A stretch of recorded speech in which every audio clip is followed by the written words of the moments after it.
Anger is the one most misunderstood emotions.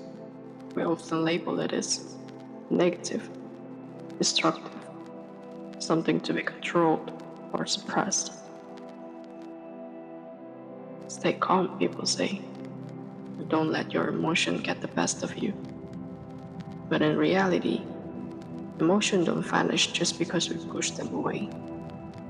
They wait, they linger, they transform into something else, something quieter, forever present. Anger doesn't disappear, it becomes your shadow. It follows silently, manifesting in ways we don't recognize. Maybe it's in the stiffness on your shoulder when someone interrupts you. Maybe it's in the sharpness of your voice when you weren't planning to sound so cold. Maybe it's in a sleepless night, the restless thoughts, the frustration with things that shouldn't frustrate you. Because when anger is ignored, it doesn't fade. It takes shape in the background of our life, appearing in moments we least expect.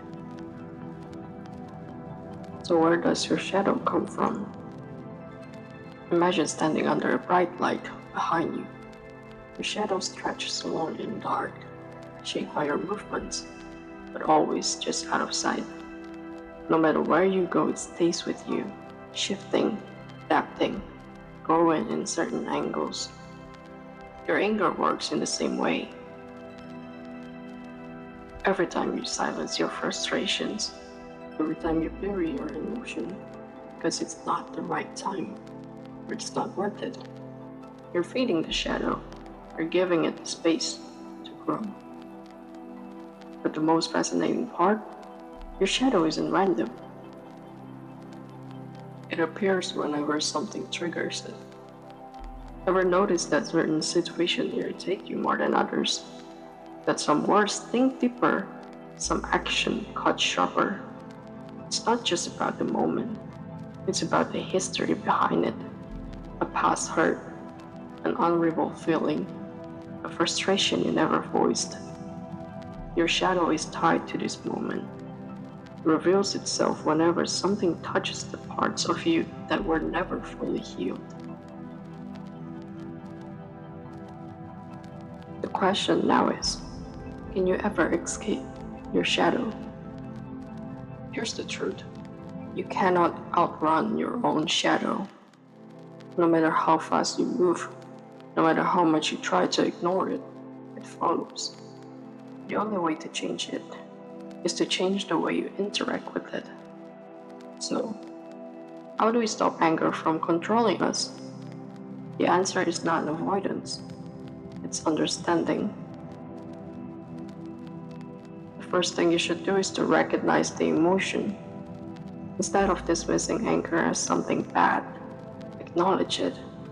Ask yourself, why do I feel this way? Why is this emotion trying to tell me? Anger is not just a reaction. It is a sign that something matters to you. Number 2, express, don't explode. Bottling up anger doesn't make it go away. It just builds pressure, waiting for the wrong moment to interrupt. Find healthy ways to let it out. Write, talk, create, reflect. Give yourself permission to process emotions before they turn into something destructive. Number 3, separate emotion from action. Feeling anger doesn't mean you have to react impulsively. Take a moment to pause, breathe, and respond with awareness. Your shadow may push you toward reaction, but you always have a choice. It's how you handle it. Number 4, learn from your shadow. If certain situations keep triggering anger, there's a deeper lesson to be found.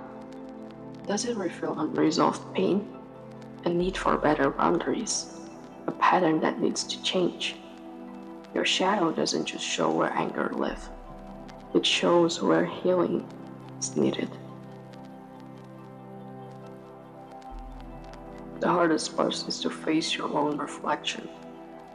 Instead of fearing anger, start seeing it for what it truly is: a teacher, a signal, a guide toward understanding yourself better.